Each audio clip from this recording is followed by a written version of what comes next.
क्या आप जानते हैं कि आज विश्व की सबसे बड़ी समस्या क्या है? तो विश्व की सबसे बड़ी समस्या आज के टाइम पे ये है कि समाज में सामाजिक सद्भाव नहीं है। तो क्या है ये सामाजिक सद्भाव? क्या इसके माध्यम से विश्व में शांति स्थापित की जा सकती है? जी हाँ दोस्तों, मैं विजय तिवारी इन सभी प्रश्नों के उत्तर के साथ आज की वीडियो में आपसे बात करूंगा। चैप्टर का नाम होगा सामाजिक सद्भाव। इससे पहले सब्जेक्ट कोड बीपीएससी 141 के चैप्टर नंबर 11 तक की वीडियो ऑलरेडी अपलोड कर दी जा चुकी हैं। तो यदि आपने उन लेक्चरों को नहीं सुना है तो सबसे पहले उन लेक्चरों को जरूर सुनिएगा, ताकि चीज़ों को समझना आपके लिए आसान हो। इसके साथ साथ यदि आप हमारे चैनल पर नए हैं तो चैनल से जुड़ना ना भूलिए। तो चलिए आज की क्लास शुरू करते हैं। और सबसे पहले इस चैप्टर में एक प्रस्तावना दी गई है, जहाँ प्रस्तावना हमें यही बताती है कि चाहे पूरे विश्व की बात कर लो और चाहे भारत की बात कर लो, खासतौर पर भारत की बात करेंगे क्योंकि इंडियन लेवल पर ही बात हो रही है। तो भारत की बात की जाए तो आज के टाइम पे जनसंख्या जिस समय ये वीडियो बन रही है 140 करोड़ का आंकड़ा पार कर चुकी है। बहुत सारी जातियां हैं, बहुत सारी धर्म है, बहुत सारी भाषाएं हैं, बहुत सारी कम्युनिटी हैं। हम सभी जानते हैं भारत एक विविधताओं भरा देश है। लेकिन मनुष्य कौन है, पता है आपको? मनुष्य ईश्वर की वो कृति है जो अन्य प्राणियों के मुकाबले सबसे ज़्यादा बुद्धिमान है। उसके पास भाषाएं हैं, ईश्वर की सबसे अच्छी सुंदर कृति है। हमारे जो महाकाव्य हैं, हमारे जो वेद हैं, हमारे जो ज्ञान के स्रोत हैं, वो भी इस विश्वास पर मजबूती से विश्वास करते हैं कि ईश्वर ने मनुष्य को अपने जैसा बनाया है, ताकि ईश्वर द्वारा रचित सभी वस्तुओं तक पहुंच सके और कुछ प्रयासों से स्वयं ईश्वर तक भी पहुंच सके। यानी कि ईश्वर ने मनुष्य को अपने जैसा बनाया है, मनुष्य के अंदर आत्मा जैसा तत्व दिया है। पता है क्यों? ताकि ईश्वर के द्वारा बनाई गई सभी वस्तुओं तक हर एक व्यक्ति पहुंच सके, इवन थोड़ा सा प्रयास करे और ईश्वर को भी प्राप्त कर सके। मनुष्य के इन्हीं गुणों ने उसको अपने आसपास के इन्वायरमेंट को विकसित करने की क्षमता दी है। प्रत्येक दिन आज आप देख रहे हैं मनुष्य विकास के एक नए कीर्तिमान को स्थापित कर रहा है। लेकिन आप ये देखिए कि वो चीज़ें पहले से ही हैं। अगर आज हम ब्रह्मांड के रहस्यों को समझ रहे हैं तो ये हमारी उपलब्धि है, लेकिन देखिए ना, किसी ने तो ब्रह्मांड को रचा होगा। तो ऐसे में जब इतना अच्छा समाज है, इस चीज इतनी दुनिया है, इतना अच्छा मनुष्य है, तो फिर समस्या क्या है? समस्या ये है कि सौहार्द नहीं है, भाईचारा नहीं है। जाति के आधार पर, रंग के आधार पर, नस्ल के आधार पर बटे हुए हैं, लिंग के आधार पर बटे हुए हैं। एक दूसरे से ईर्ष्या, एक दूसरे से संघर्ष इस समाज को सबसे ज़्यादा दूषित कर रहा है। ऐसे में इस दूषित समाज को अच्छा करने का सिर्फ एक ही इलाज है, वो है सामाजिक सद्भाव। आखिर क्या है सद्भाव? तो देखिए, सद्भाव के बारे में अलग अलग लोगों के अलग अलग विचार हैं, लेकिन कंक्लूजन एक ही है कि किसी भी तरीके से समाज में अगर भाईचारे का निर्माण हो रहा है तो वही सद्भाव है। अगर आप किसी को समस्या में देख रहे हो ना, तो उसकी समस्या को दूर करने का आप प्रयास आपके मन में आ रहा है, तो यही सद्भाव की भावना है। अगर कोई आपको कुछ कह रहा है ना, तो आप उसे टॉलरेट कर रहे हो, सहन कर रहे हो, और उसे कुछ नहीं कह रहे हो, बच्चा है चल छोड़, ऐसा सोच रहे हो, तो आप ना के अंदर सद्भावना की फीलिंग है। तो चाहे आप इस ब्रह्मांड में की बात कर लो, पूरा का पूरा ब्रह्मांड सद्भाव की वजह से ही एक दूसरे से कनेक्ट है। अगर आप ब्रह्मांड में देखोगे तो असंख्य तारे हैं, इतने सारे ग्रह हैं, कुछ की गिनती हो चुकी है और कुछ असंख्यों की गिनती बाकी है। माना जा रहा है कि अनेक ऐसे ब्रह्मांड और भी हो सकते हैं। लेकिन सारी चीज़ें पता है क्या है, एक सिस्टमेटिक वे में सेट हैं। अगर उनमें से कोई एक कहे कि नहीं, सूरज कहे मैं उगूंगा नहीं, फिर तो हर एक बंदा ना एक साइकिल से जुड़ा हुआ है इस पूरे ब्रह्मांड में। तो ऐसे में देखा जाए तो पूरा ब्रह्मांड ही सद्भाव पर निर्भर है। और ऐसा ही मनुष्य का समाज है, जिसमें मनुष्य अकेला कुछ नहीं कर सकता, उसे आपसी सहयोग की जरूरत होती है, एक दूसरे के सहयोग की जरूरत होती है। हर एक चीज़ एक दूसरे को प्रभावित करती है। जैसे सूरज चांद पृथ्वी एंड सो मोर थिंग्स, जितने भी इस ब्रह्मांड में, सब एक दूसरे को प्रभावित करती हैं। अगर कोई ये सोचे कि अकेली चीज़ें चल जाएंगी तो नहीं चल पाएगा ब्रह्मांड। ऐसे ही मनुष्य का समाज ये सोचे कि मैं अकेला चल लूंगा, नहीं चल पाएगा। उसे ज़रूरत है इस सोसाइटी की। तो फिर वो ऐसा क्यों नहीं करता कि वो इस सोसाइटी के भले के लिए सोचे, इस सोसाइटी के सद्भाव के बारे में सोचे। उत्तेजना की स्थिति जब शांत होती है ना, तब सद्भाव कायम होता है। यानी कि हमारे अंदर जो वो क्रूरता है, हमारे अंदर का जो गुस्सा है, हमारे अंदर की जो बेचैनी है, ये चीज़ जब शांत होती है ना, तब एक नई चीज़ का उत्पन्न होती है, वो होती है सद्भाव। देखिए, हर किसी के मन में ना प्रेम रस है, लेकिन वो प्रेम भी कुछ ही जगह पर करना चाहता है बस। वो प्रेम भाईचारे के प्रति क्यों नहीं है? वो प्रेम मानव अधिकारों के लिए क्यों नहीं है? वो प्रेम प्रकृति से क्यों नहीं है? जब आपके अंदर का प्रेम है तो दुनिया से प्रेम कीजिए ना आप, तो सद्भाव स्थापित होगा। ये सारी चीज़ें एक दूसरे को प्रभावित करती रहती हैं। मनुष्य का कोई चीज़ें होती हैं जो मनुष्य के नियंत्रण से बाहर होती हैं, और ऐसी स्थितियाँ तभी होती हैं जब मनुष्य की अपनी क्षमताएं खो जाएं। तो मनुष्य को अपनी क्षमताओं का विकास करना चाहिए, ताकि वो अपने आप को सेल्फ कंट्रोल कर सके। लोगों की नज़रों में देखोगे तो सद्भावना पक्षपात रहित रहता है। लोग ये कहते हैं सद्भाव का मतलब है वो किसी के पक्ष में ना हो, शंकाएं ना हो, किसी के मामले में कोई हस्तक्षेप ना करे, हर एक व्यक्ति स्वतंत्र रूप से अपना जीवन जी सके लेकिन दूसरे की स्वतंत्रता को भी प्रभावित ना करे। जिस प्रकार से पूरा का पूरा हमारा जो शरीर है वो क्या है, सद्भाव पर ही निर्भर है। हर एक तंतु एक को दूसरे से बांधे हुए हैं, हर एक चीज हमारी देखिए पूरे शरीर को एक दूसरे से जोड़े हुआ है। उसी प्रकार से समाज भी एक दूसरे से जुड़ा हुआ है। तो हमें भी चिंतन की एक ठोस शैली अपनानी होगी, हमें भी चीजों पर सोचना होगा। और जो चिंतन है यही हमारे आकर्षक व्यक्तित्व को बढ़ावा दे सकता है। तो हम चिंतन कर सकते हैं, अपने व्यक्तित्व को, अपनी पर्सनैलिटी को अट्रैक्ट कर सकते हैं, एक अच्छी जीवन शैली अपना सकते हैं, निरंतर व्यायाम कर सकते हैं। तो जो समाज की जो दूरी है उसे हम कम कर सकते हैं और समाज को एक अच्छे समाज में स्थापित कर सकते हैं। कुछ लोग कहते हैं ना, सद्भाव सामाजिक व्यवहार की एक स्थिति है जहां एक व्यक्ति अन्य व्यक्तियों और प्राणियों के साथ क्या करता है, अपने संबंधों को नियंत्रित करता है। व्यक्ति उन स्थितियों से दूरी बनाकर रखता है जो झगड़े पैदा करती हैं, यानी कि मनुष्य शांति की राह पर चलता है। सद्भाव विविधता में एकता है।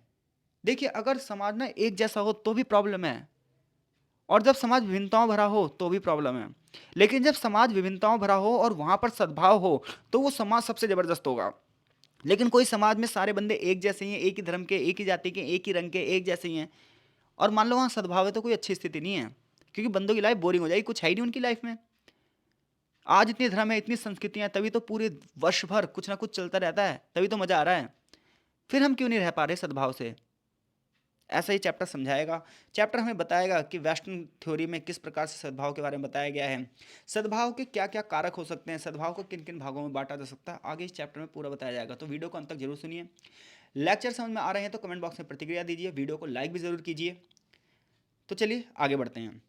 जब हम वेस्टर्न फिलोसफी में सद्भाव को पढ़ेंगे ना, तो बहुत सारे लोग होंगे जिन्होंने सद्भाव को अलग अलग तरीके से डिफाइन किया होगा। जैसे कि प्राचीन यूनान में ना, यानी कि ग्रीक में एक वर्ड चलता था, हारमोनिया। हारमोनिया का मतलब था कि ध्वनियों का मेल, यानी कि ध्वनियों को एक साथ जोड़ना। इन्होंने एक और एग्जाम्पल बताया, जैसे नाव बनाने के लिए हर एक हिस्सों को जोड़ा जाता है और हर एक हिस्सा एक दूसरे पर डिपेंड होता है और फिर एक विश्वास के साथ उसमें यात्रा की जाती है। उसी प्रकार से पता क्या है, समाज को जोड़ना होता है। समाज में हर प्रकार के व्यक्ति की जरूरत है और हर व्यक्ति के साथ सम्मान पूर्वक जीवन जीना होगा, तभी सद्भाव की स्थापना हो पाएगी, ऐसा वेस्टर्न फिलॉसफी कहती है। पाइथागोरस का नाम शायद ऐसा कोई बच्चा नहीं होगा जिसे नाम ना पता हो, और जिसके साथ पाइथागोरस का नाम नहीं पता और वो फाइनल ईयर में आ गया है तो अपनी शिक्षा पर एक प्रश्न चिन्ह लगा ले कि मुझे पाइथागोरस का नाम नहीं पता। तो पाइथागोरस पहला ऐसा व्यक्ति था जिसने संसार के लिए एक वर्ड यूज किया जिसका नाम था क्या, कॉस्मोस, जिसका अर्थ प्राचीन यूनान में एक ऑर्डर था। कॉस्मोस का मतलब क्या था, एक क्रम था कि क्रम से चीज़ों को लगाई जाए, क्योंकि कोई चीज़ अगर ऑर्डर में लगाई जा रही है, कोई चीज़ क्रम में लगाई जा रही है, तो वो एक सिस्टम के लिए बनाई जा रही है। उसने प्रत्येक नंबर को उसके एक संबंध के साथ डिफाइन किया। उसने ये बताया था पाइथागोरस ने कि कॉस्मोस में हर एक चीज़ एक ना सिस्टमेटिक वे से व्यवस्थित की गई है। कॉस्मोस की इस व्यवस्था में हर एक चीज़ दूसरे से संबंधित है, ये एक अंतर संबंध है। और इसी प्रकार से सोसाइटी में भी होता है कि मनुष्य की बुद्धिमत्ता इसे समझ सके कि सोसाइटी में हर एक चीज़ व्यवस्थित है, सिस्टमेटिक है। और जिस प्रकार से हम संख्याओं और गणित की आवश्यकताओं को समझते हैं, वैसे हमें समाज की आवश्यकताओं को भी समझना होगा। तो इस प्रकार से जब आप पाइथागोरस की थ्योरी पढ़ते हैं तो वो सिर्फ गणित की थ्योरी नहीं है, उसके माध्यम से उसने समाज को भी समझाने का प्रयास किया है कि जिस प्रकार से नंबर से एक दूसरे से कनेक्ट हैं, एक दूसरे से संबंधित हैं, उसी टाइप से समाज भी एक दूसरे से संबंधित है। तो फिर सद्भाव क्यों नहीं है, संघर्ष क्यों है? ऐसी मान्यता थी, जो छिपी हुई संख्याएं होती है ना, ये भी क्रम का एक पार्ट है, ये भी कॉस्मोस की एक क्या है, संरचना है। पाइथागोरस इस निष्कर्ष पर पहुंचा कि जितने भी आकाशीय पिंड हैं ये गणित के सिद्धांत के आधार पर गतिशील रहते हैं, एक निश्चित गति से बढ़ते हैं। इवन एरिस्टोटल यानी कि अरस्तु ने भी कहा था, वो भी मानते थे कि पूरा का पूरा जो स्वर्ग है ना वो एक संगीत है, एक संख्या है। सबसे पहले पाइथागोरस ने ही गोलों के सामंजस्य की बात की थी, मंडल सिद्धांत की बात करी थी कि एक गोले के अंदर एक गोला, एक गोले के अंदर एक गोला, एक गोले के अंदर एक गोला। बिल्कुल इसी टाइप से सोसाइटी भी तो है, बड़े गोले के अंदर छोटा गोला, छोटे गोले के अंदर हर एक चीज जो है वो अपने से बड़ी चीज के अंदर है।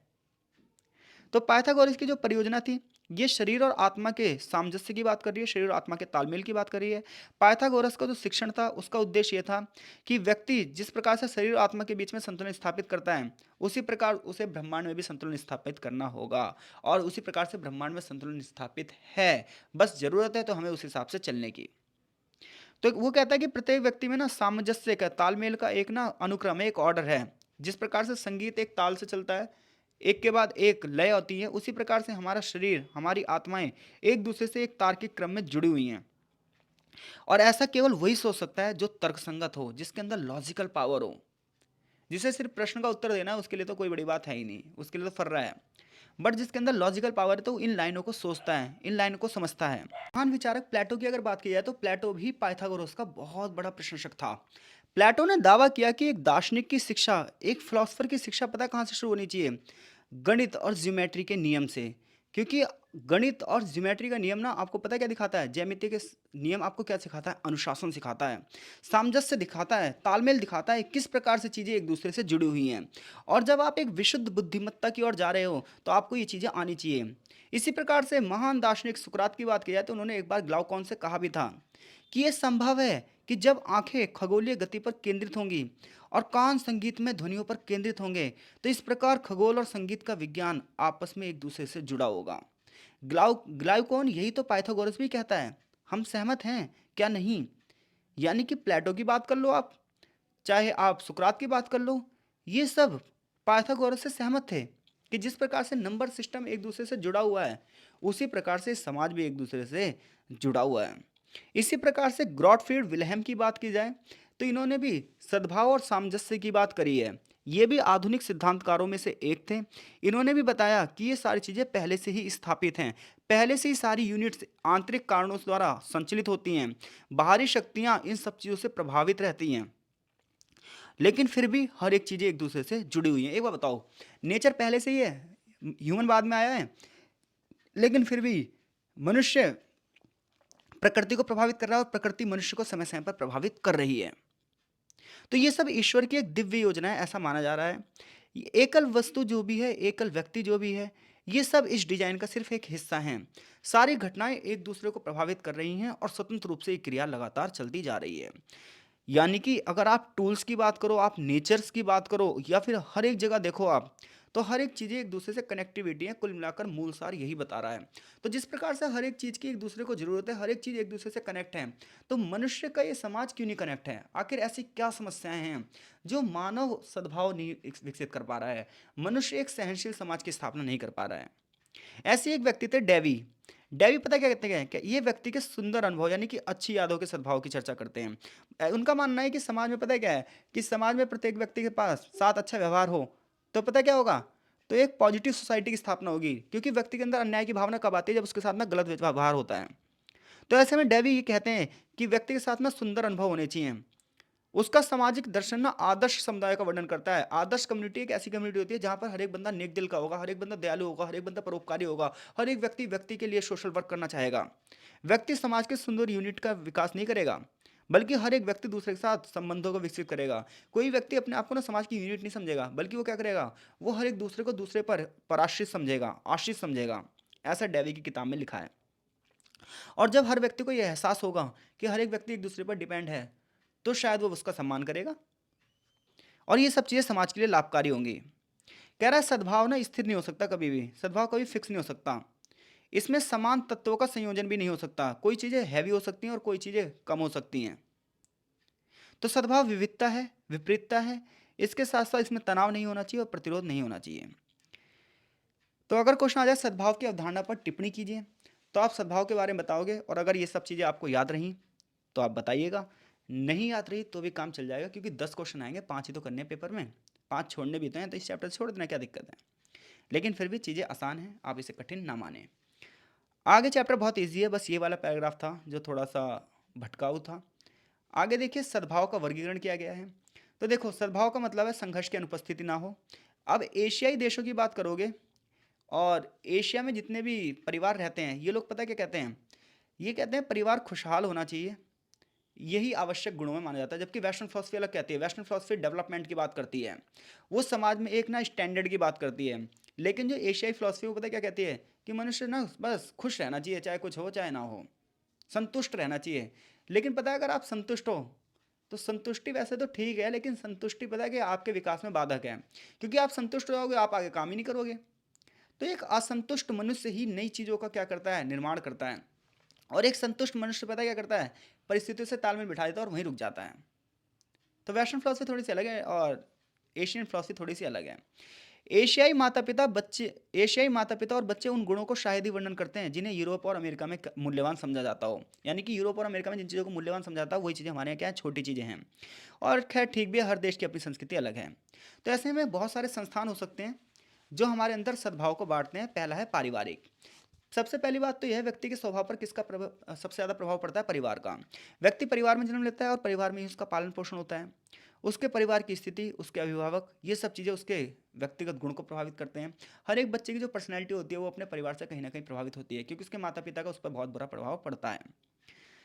दूसरी बात यह है कि उस जो व्यक्ति जहाँ रह रहा है उस देश की सरकार कैसी है, वो देश कैसा है, उसका स्थान कैसा है जहाँ व्यक्ति अपना जीवन बिता रहा है, ये सब चीज़ें भी उसको प्रभावित कर रही हैं।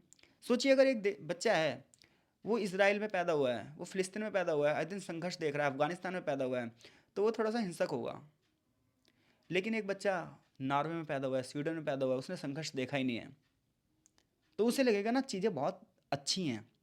बट जो बंदा फिलिस्तीन में पैदा हुआ है, जिसने देखा है अपने सामने अपने माता पिता को मरते हुए, जिसने देखा है और लोगों के खून के धब्बे उसके मुंह पर आते हुए, उस बच्चे की मनोदशा कैसे होगी आप सोचिए।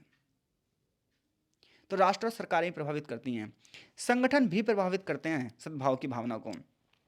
जब कोई संगठन विशेषज्ञों का होता है और बहुत सारे लोगों को अपनी सेवाएं प्रदान कर रहा है, तो उसका काम होता है लोगों को अवेयर करना। और आस पड़ोस और कम्युनिटी, ये भी लोगों को प्रभावित करती हैं, क्योंकि एक व्यक्ति अपने दोस्तों के जरिए जाना जाता है। जैसे उसके दोस्त उसके साथ होंगे, वैसे वो व्यक्ति होगा, ऐसा माना जाता है। तो सद्भाव को चार भागों में बांटा गया: परिवार के आधार पर, राष्ट्र के आधार पर, संगठन के आधार पर और कम्युनिटी के आधार पर। अब प्रश्न ये उठता है कि सामाजिक सद्भाव क्या है? तो सामाजिक सद्भाव एक पुराना विचार है, जो ये कहता है एक आदर्श समाज की स्थापना होनी चाहिए। और आदर्श की बात मैंने बताई थी, जहाँ पर संघर्ष नहीं हो, हर एक व्यक्ति एक दूसरे को कॉपरेट करेगा। सौहार्द का एक सबसे बड़ा तत्व है लोकतंत्र और कानून का संचालन, क्योंकि जहाँ पर डेमोक्रेसी नहीं होगी, लोगों का शासन नहीं होगा, जहाँ पर कानून नहीं होंगे, जहाँ निष्पक्षता नहीं होगी, जहाँ न्याय नहीं होगा, तो लोग डिप्रेशन में रहेंगे। लोगों को ये डर रहेगा, क्या उनकी संपत्ति सुरक्षित है, क्या वो सुरक्षित हैं, कि उनके साथ हिंसा तो नहीं हो जाएगी, कि उनके साथ सब कुछ छीन तो नहीं लिया जाएगा। और व्यक्ति डर के माहौल में कभी भी सद्भाव नहीं स्थापित कर सकता। तो सद्भाव स्थापित करने की सबसे पहली शर्त है डेमोक्रेसी, फिर कानून का निर्माण, निष्पक्षता और न्याय। सामाजिक सद्भाव स्वाभाविक तौर पर एक सामाजिक विचार है, जो कि सामाजिक संगठनों में है, नागरिकता में है, सामाजिक कल्पना में है, डेली रूटीन में है, लोगों के कल्याण में है। सामाजिक सद्भाव कल्पना का एक पैमाना भी है। सामाजिक सद्भाव की अवधारणा की बात की जाए तो चाइना में जब कन्फ्यूशियसवाद चल रहा था, तो यहाँ से मानी जाती है, और आगे चलकर इसे नव कन्फ्यूशियसवाद भी कहा। चाइना के समाज में सामाजिक बुराई को खत्म करने की बात भी की गई, लेकिन वर्तमान में देखो, वो चीज़ें किताबों में ही लिखी रह गई हैं, वर्तमान में ऐसा कुछ भी नहीं है। एक अगर फेडरेशन कंट्री की बात करेंगे, फेडरल कंट्री की बात करोगे, संघीय देश की बात करोगे, या एक कम्युनिस्ट देश की बात करोगे, तो वहाँ पर भी सामाजिक सद्भाव होगा, लेकिन वो अलग तरीके से होगा। तो कुल मिलाकर सामाजिक सद्भाव एक प्रोसेस है, एक प्रक्रिया है, जिसमें हम लोगों की संस्कृति का सम्मान करेंगे, बातचीत करेंगे, स्नेह करेंगे, विश्वास की बात करेंगे, शांति की बात करेंगे, उदारता की बात करेंगे, तालमेल बढ़ाने की बात करेंगे। इसके लिए राष्ट्रीय मूल होगा, वजन होगा, वैवाहिक स्थिति भी हो सकती है, जातीय रंग, लिंग, नस्ल, उम्र और व्यवसाय पर ध्यान नहीं दिया जाएगा। कौन किस जाति का, कौन किस धर्म का, कौन किस लिंग का है, हमें कौन किस नस्ल का, हमें नहीं मतलब। हमें मतलब ये है सिर्फ और सिर्फ कि वो व्यक्ति समाज में अपना योगदान दे रहा है, नहीं दे रहा है। प्रेम हो, शांति हो, न्याय हो, स्वतंत्रता हो, समानता हो, भाईचारा हो, सहयोग हो, अहिंसा हो, सहिष्णुता हो, मानवतावाद हो, इस प्रकार के गुण जहाँ पर होंगे, वो समाज होगा सद्भाव वाला। सामाजिक सद्भाव में युद्ध नहीं होने चाहिए, आतंक नहीं होनी चाहिए, गरीबी नहीं होनी चाहिए, तब एक शांति स्थापित होगी। बात यह आती है सामाजिक सद्भाव को कैसे समझा जाए। तो वैसे तो सामाजिक सद्भाव का मतलब यही है, एक ऐसी स्थिति जहाँ पर संतुलन हो, जहाँ पर तालमेल हो, लोग एक दूसरे को कॉपरेट करें। लेकिन इससे भी कुछ आगे है क्या? तो देखिए, संघर्ष ना हो, तनाव ना हो, कलह ना हो, तो भी हम कहेंगे सामाजिक सद्भाव है। सामाजिक सद्भाव सभी कुछ या कुछ नहीं की स्थिति नहीं होती, बल्कि ये कहता है कि विभिन्न स्तरों पर मतभेद तो हो सकते हैं। अगर आप ये सोच रहे हो ना सामाजिक सद्भाव में मतभेद नहीं होंगे, तो ऐसा नहीं है। जहाँ पर अलग अलग टाइप के लोग होंगे, वहाँ पर मतभेद होने ही होने हैं। लेकिन बात ये आ रही है कि उन मतभेदों को आप बातचीत से सुलझाओ ना, उन मतभेदों को आप सहनशीलता से समझाओ ना। उन मतभेदों को आप युद्ध से क्यों सुलझा रहे हो, उन मतभेदों को आप लड़ाई झगड़े संघर्षों से क्यों सुलझा रहे हो? तो इससे पता चलता है कि सामाजिक सद्भाव ये नहीं कहता कि मतभेद नहीं होने चाहिए। सामाजिक सद्भाव कहता है मतभेद होंगे, लेकिन तालमेल भी तो है, सामंजस्य भी तो है, तो फिर लड़ाई क्यों करें? सामाजिक सद्भाव ये भी बताता है कि एक समाज ना संतुलित होना चाहिए। जब एक प्रकार की शक्तियां हितों को विपरीत प्रकार की शक्तियां चुनौती देती हैं, तो समाज में असंतुलन होता है। यानी कि जब एक पावर दूसरी पावर को टारगेट करती है तो समाज में असंतुलन पैदा होता है। ऐसे में ये होता है कि हमें ना जो ऐसी शक्तियाँ हैं, जो दुराचारी शक्तियाँ हैं, इनका खात्मा करना चाहिए। हर एक व्यक्ति को प्रकृति के हिसाब से जीवन जीना चाहिए। तो हम कह सकते हैं सामाजिक सद्भाव की स्थापना हो सकती है। तो सामाजिक सद्भाव से आप क्या समझते हैं? विवेचना कर सकते हो। अब बात ये आ रही है सामाजिक सद्भाव को कायम कैसे करोगे? तो सिंपल सी बात है, जो कमियां होती हैं वो खत्म कर दो, सामाजिक सद्भाव हो जाएगा। तो लोगों के अंदर कमियां क्या हैं? देखिए यहाँ पर लिखा हुआ है, आज देशों के बीच में, पड़ोसियों के बीच में, लोगों के बीच में बहुत सारी निगेटिविटी है। निगेटिविटी क्या है? हर एक बंदा लालची है, ईर्ष्या कर रहा है, सक्षम है नहीं, शक्ति की लालसा है, हर एक बंदा राज करना चाहता है, चाहे उसके अंदर वो गुण हो या ना हो। और सबसे बड़ी बात देखिए यहाँ पर क्या लिखी है? मूर्ख राजनेताओं का संयोजन। पॉलिटिक्स में मूर्ख से मूर्ख राजनेता आ रहे हैं और बड़े पैमाने पर संघर्षों को बढ़ावा दे रहे हैं, युद्धों को बढ़ावा दे रहे हैं, और इसका कोई इलाज ही नहीं है। एक व्यक्ति बस इन निगेटिविटी से अपने आप को बचा सकता है, लेकिन वो लड़ नहीं सकता। व्यक्ति कहता है कि जो भी मेरे वश में है ना, मैं उसे हड़पने वाला हूं, तो समाज विलुप्त हो जाएगा। यानी कि हर एक बंदा अपनी ताकत का प्रयोग करने लग जाएगा, हर एक बंदा पता है क्या करने लग जाएगा? रिसोर्सिस पर अपना कब्जा कर लेगा। तो ऐसे में पता है क्या होगा? समाज खत्म हो जाएगा एक दिन, खूनी क्रांतियां होंगी और यहाँ पर कोई नहीं बचेगा। और बचेंगे तो सिर्फ पशु, जो कि इंसान के ना हाड़ मांस वाले शरीर को खत्म कर देंगे खा खा कर। तो अगर आपको ऐसे समाज से बचना है ना, कि वो समाज का समाप्ति कर दे, समाज का अंत कर दे, तो सबसे पहले आपको ही गलत के खिलाफ आवाज़ उठानी होगी। आपको ही परस्पर सम्मान समझ वाले समाज की स्थापना करनी होगी। एक ऐसे समाज की स्थापना हम सबको करनी होगी जहाँ पर स्वतंत्रता हो, निष्पक्षता हो, न्याय हो, समानता हो, कोई भेदभाव ना हो, हर किसी को न्याय मिले, धन और वितरण का समान वितरण हो, वित्तीय व्यवस्था, टैक्स प्रणाली, रोजगार के अवसर, ये सब पारदर्शी हो, ट्रांसपेरेंट हो, निःशुल्क शिक्षा व्यवस्था हो, हर किसी को पदोन्नति दी जाए, सबके लिए स्वास्थ्य और देखभाल की सुरक्षा हो। लेकिन फिर ऐसी क्या चीज़ है? सरकारें तो ऐसा करती हैं, समाज सरकारें तो सामाजिक सद्भाव को बढ़ाने की बात करती हैं। फिर ऐसी क्या चीज़ें जो सामाजिक सद्भाव को बिगाड़ती है? तो सामाजिक सद्भाव को बिगाड़ती है धर्म, जाति, नस्ल, भाषा। ऐसी जो असमानताएं हैं, ये आज सिर्फ हमारे देश में नहीं बल्कि पूरी दुनिया में मौजूद हैं। विकासशील देशों में तो ये बहुत बड़ी घटनाएं हैं, जिससे उन सभी देशों का ना विकास भी नहीं हो पाया है, क्योंकि लोग विकास के बारे में बाद में सोच रहे हैं, अपने कल्चर के बारे में पहले सोच रहे हैं। व्यक्ति ना शिक्षा के बारे में बाद में सोच रहा है, पहले ये देख रहा है कि वो शिक्षा मेरे धर्म की है नहीं है, मेरी जाति की है नहीं, ये नहीं है। और ये चीज़ें पूरे के पूरी सोसाइटी को पीछे ले जाती हैं, और यही सामाजिक सद्भाव को बिगाड़ने वाले सबसे बड़े कारण हैं। गरीबों का शोषण किया जा रहा है, अमीरों द्वारा संपत्तियों को लूटा जा रहा है। तो सामाजिक सद्भाव तो बिगड़ेगा ही, यही इसके कारक हैं। एक सद्भावपूर्ण समाज की विशेषताएं क्या होती हैं? तो हमने ऑलरेडी पहले ही पढ़ लिया है। एक सद्भावपूर्ण समाज की विशेषताएं होंगी, वो सहानुभूति होगी लोगों में, सहिष्णुता होगी, उत्साह होगा, एक दूसरे पर निर्भरता होगी, निष्पक्षता होगी, हर एक बंदा अवेयर होगा, हर एक बंदे में लॉजिकल पावर होगी, तर्कशीलता होगी, विचारशीलता होगी, साझेदारी होगी। तो एक सद्गुण जो एक सद्भावनापूर्ण समाज है, वो इन सभी चीज़ों के आधार पर लोगों को सिक्योरिटी देगा, संरक्षित करेगा और आज़ादी प्रदान करेगा। सामाजिक सद्भाव में पॉजिटिविटी भी होगी और निगेटिविटी भी होगी। पॉजिटिविटी का मतलब क्या है? तो पॉजिटिविटी का मतलब यह है कि सद्भाव समर्थन पर होगा, सुविधाओं पर होगा, समृद्धि पर होगा। निगेटिव का मतलब है संघर्ष नहीं होंगे, टकराव नहीं होंगे, तनाव नहीं होंगे।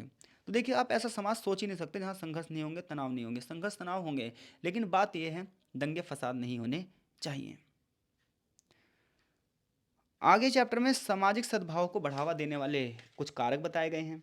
तो सामाजिक सद्भाव को बढ़ावा देने वाले कारक हैं, एक तो परिवार, राष्ट्र सरकार हम पढ़ चुके हैं, संगठन पढ़ चुके हैं, आस पड़ोस हम पढ़ चुके हैं। अब देखो, व्यक्तिगत स्तर पर बहुत सारी चीज़ें व्यक्ति कर सकता है, जैसे हमें ना अपने अंदर सहानुभूति को विकसित करना चाहिए। हमें ना दूसरे की भावनाओं और समस्याओं की गहरी समझ होनी चाहिए। भावनाएं व्यक्ति को सही या गलत की ओर ले जाती हैं। दूसरे के सही और गलत कार्य से संबंधित जो निर्णय हैं, जब हम ऐसे लेते हैं, तो हमें उसकी व्यक्ति की भावनाओं को समझना चाहिए कि उसने गलत किया है तो क्यों किया है। आखिर कोई बंदा ऐसा कर रहा है, पता है हम क्या होता है? हम एकदम से जजमेंट कर देते हैं, लेकिन हम ये नहीं सोचते क्यों, आखिर क्यों। तो हमें ना लोगों की फीलिंग समझनी होगी, दूसरे की भावनाओं को समझनी होगी। यदि ऐसा होगा, तो जो लोग दुष्कर्म करते हैं, दुष्कर्म गरीबी करते हैं, झपटमारी करते हैं, भ्रष्टाचार करते हैं, शायद ऐसी चीज़ें नहीं होगी। यानी कि जब आप किसी का पैसा खा रहे हो ना, तो आपके अंदर ये फीलिंग आनी चाहिए, यार उसने कितनी मेहनत से कमाया होगा। जब किसी व्यक्ति का हाथ किसी व्यक्ति पर उठता है सिर्फ इस चीज़ के लिए कि उसकी बाइक हल्की सी उसकी कार में टच हो गई है, तो उसे सोचना चाहिए, यार ये भी ना मनुष्य है, गलती से नहीं किया होगा इसने, जानबूझ के नहीं किया होगा, अनजाने में ही हुआ होगा। कोई बंदा जानबूझ के टक्कर थोड़ी मारना चाहता है, कोई बंदा अपने आप थोड़ी मरना चाहता है। ऐसा हर एक बंदा सोच ले तो कितना अच्छा होगा ना। बट लोगों में फीलिंग नहीं है, इमोशंस नहीं है, लोग रोबोट हो चुके हैं। मित्रता के लिए सामाजिक समूह बनाने चाहिए। एक समूह दो या दो से अधिक सदस्यों का होता है, उनके लक्ष्य समान होते हैं। हर एक बंदा अपनी इंटरेस्ट के हिसाब से समूह का चुनाव करता है। पुरुष, महिला, क्लब, बच्चों के लिए मनोरंजन केंद्र, सामाजिक कार्यकर्ता, ऐसे तमाम प्रकार के ग्रुप हैं। आप किसमें शामिल होना चाहते हैं? आप उसमें शामिल होइए जिसमें हर एक चीज़ एक दूसरे को संपर्क बनाए। संकट काल के दौरान वो लोग बढ़ चढ़कर हिस्सा लें। पारंपरिक रूप से हमें अपने आप को सक्षम बनाना होगा, अपनी कौशलताओं को बढ़ाना होगा, अपनी प्रतिभाओं को बढ़ाना होगा, अपनी क्षमताओं को बढ़ाना होगा। यही सब तो हमारी ताकत है और यही हमारी कमजोरी भी है। क्योंकि जब हम कुशलता को प्राप्त करते हैं तो हमारे अंदर अभिमान आ जाता है। हम अपने साथ वाले बंदों को कम समझते हैं, लेकिन ऐसा नहीं होना चाहिए। क्यों हम किसी को कमज़ोर समझें? क्योंकि एक व्यक्ति के अंदर किसी पक्ष का कमज़ोर होता है, कि एक व्यक्ति के अंदर कोई पक्ष मजबूत होता है। और इसके साथ-साथ हम जैसे बंदे हैं, तो हमें अपने जैसे ना सहयोगियों को हासिल करना चाहिए। लोग जो एक-दूसरे के प्रति विश्वास रखते हैं, देखभाल करते हैं, प्रगति के लिए अवेयरनेस को बढ़ाते हैं, उन्हें डरने की ज़रूरत नहीं है। जब वे अपने समूह को समर्थन देने का प्रयास करेंगे ना, तो उनकी आवश्यकताएँ पूरी हो जाएँगी। जैसे कोई बंदा बहुत ही अच्छा काम करना चाह रहा है सोसाइटी के लिए, तो उसके जैसे बंदे सोसाइटी में होंगे। उसे ऐसे बंदों को ढूँढना चाहिए और सोसाइटी के कल्याण के लिए कार्य करना चाहिए।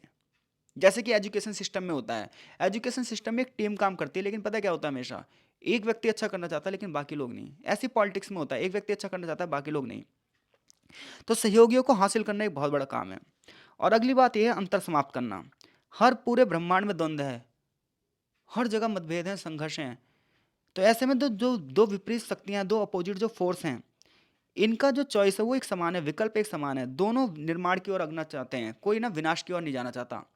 तो जब आप सब निर्माण की ओर जाना चाहते हो तो थोड़ा सा सामंजस्य स्थापित कर लो, थोड़ा सा तालमेल स्थापित कर लो। तो ये सारी चीज़ें सामाजिक सद्भाव को बढ़ावा देने वाले क्या हैं? कारक हैं। आगे लास्ट में चैप्टर में सामाजिक सद्भाव पर गांधी जी के विचार बताए गए हैं। तो सामाजिक सद्भाव पर गांधी जी के जो विचार हैं, हालांकि अलग से उन्होंने कोई विचार नहीं दिया है, बट अपने पूरा जीवन जो उन्होंने हिंसा के खिलाफ देखा, युद्ध के खिलाफ रहे, अहिंसा की बात करी। उन्होंने ये कहा कि मैं हिंदू मुस्लिम सिख तीनों का विरोध करता हूँ। उन्होंने 1942 में लिखा भी, मैं इसे सर्वथा गलत मानता हूँ कि व्यक्ति को धर्म के आधार पर अलग किया जाए ना, व्यक्ति को धर्म के आधार पर अलग नहीं करना चाहिए। गांधी धार्मिक समानता पर जोर देते थे, तो पता चलता है वो सामाजिक सद्भाव को बढ़ावा देना चाहते थे। गांधी जी ने क्या करा, दुनिया के सभी महान धर्मों और उसके अन्यायों के बीच में आत्मनियंत्रण की बात करी। गांधी का कहना था हर धर्म, पता है क्या कहता है? हर धर्म सम्मान की बात करता है। गीता हो, कुरान हो, बाइबल हो, सारे उपदेश तो यही कहते हैं। बौद्ध धर्म हो चाहे जैन धर्म हो, सब तो हिंसा की बात करते हैं। सब बलिदान, सद्भाव, शांति और समझ की बात करते हैं और यही उपदेश सबको देने चाहिए। तो पृथ्वी पर स्वर्ग की उत्पत्ति हो जाएगी। गांधी जी का ये पूरा विश्वास था, जब भारत आज़ाद होगा तो सांप्रदायिक सद्भाव होने चाहिए, सांप्रदायिक तनाव नहीं होने चाहिए। हिंदू मुस्लिम एकता की स्थापित करने के लिए उन्होंने कई सारे काम भी किए थे। इवन जब भारत का विभाजन हुआ था उस दौरान भी वो अंत तक उपवास करते रहे। इससे पता चलता है सामाजिक सद्भाव के लिए गांधी जी उसी समय से क्या थे, चिंतित थे। आगे चैप्टर में एक सारांश दिया गया है, जो कि पूरा हमने चैप्टर में पढ़ा है, वही सारी चीज़ें यहाँ पर लिखी हुई हैं। आई होप सो इस चैप्टर से कोई प्रश्न बनेगा, उस प्रश्न का उत्तर देने में आप सक्षम हैं। क्वेश्चन सामाजिक सद्भाव से रिलेटेड बनेगा तो सामाजिक सद्भाव की सबसे पहले आप डेफिनेशन देंगे, फिर भिन्न भिन्न लोगों के उस पर विचार बताएंगे, आप कैसे सामाजिक सद्भाव स्थापित कर सकते हैं और सामाजिक सद्भाव को स्थापित करने में क्या कमियां हैं। इस टाइप से आप प्रश्नों के उत्तर देंगे। आई होप सो चीज़ें आपको समझ में आ रही हैं। मिलते हैं आपसे नेक्स्ट चैप्टर की वीडियो में, तब तक के लिए आपका बहुत बहुत धन्यवाद।